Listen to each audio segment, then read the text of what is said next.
Malam, lokacin da za ka yi karatun naka na engineering ka fita kasar waje kai ne ko kuma a nan Najeriya kai?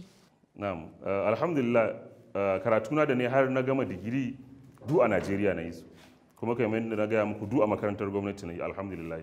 Amma a lokacin da na sami aikina na farko da na fara yi a Zynex Computers ne.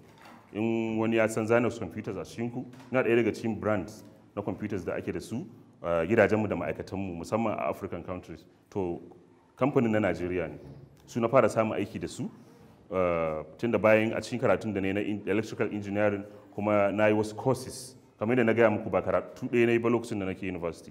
Bayan na gama diploma ma ban tsaya na gama karatun digiri na shi kadai ba. A'a, sai na ƙara shiga wani karatun da ya dace da computer networking kuma dama na ƙara shiga wani karatun da ya dace da computer maintenance and repairs da networking shi ma.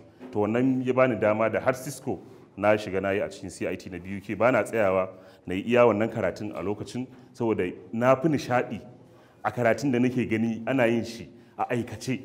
To wannan ne ya fi bani damar cewa bayan na fito daga ajin da ake theory a university bari kuma in shigar da kaina wani karatuttuka wanda suka dace da irin abin da nake da baiwa da kuma passion nake da nishaɗi a kai. To wannan yasa ina gama karatuna ne digiri, alhamdulillah na sami aiki da Zynex Computers kuma bayan a Lagos kenan, wanda yawancin mutanen mu Hausawa za ku ga in sun je sun samu aiki a kudancin Najeriya sun gudu, wanda kuma kuskure ne. Duk wanda yake so baiwarsa ta fito kuma kimarsa ta fito sai ya fita daga gidansu, ya fita daga comfort zone din shi. Idan ka je nesa za a fahimci cewa wannan ga baiwar da yake da ita kuma za ta ƙara fitowa. To wannan ne yasa kuma daga Zynex Computers sun samu aiki da 'yan China.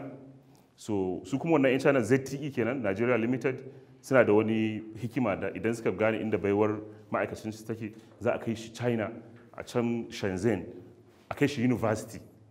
To shi ma wannan university na ji an mun horo wanda ya dace da aikin da suke so na dinga musu, wanda suka ga ya dace da baiwar da nake da ita.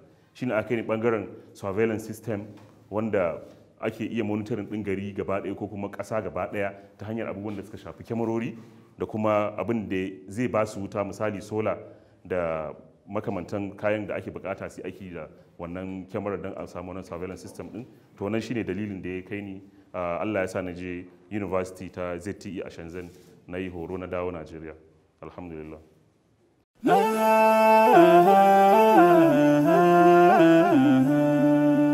Haske mai ne ga gidan kowa Afirka TV. TV3 tafarkin rayuwa.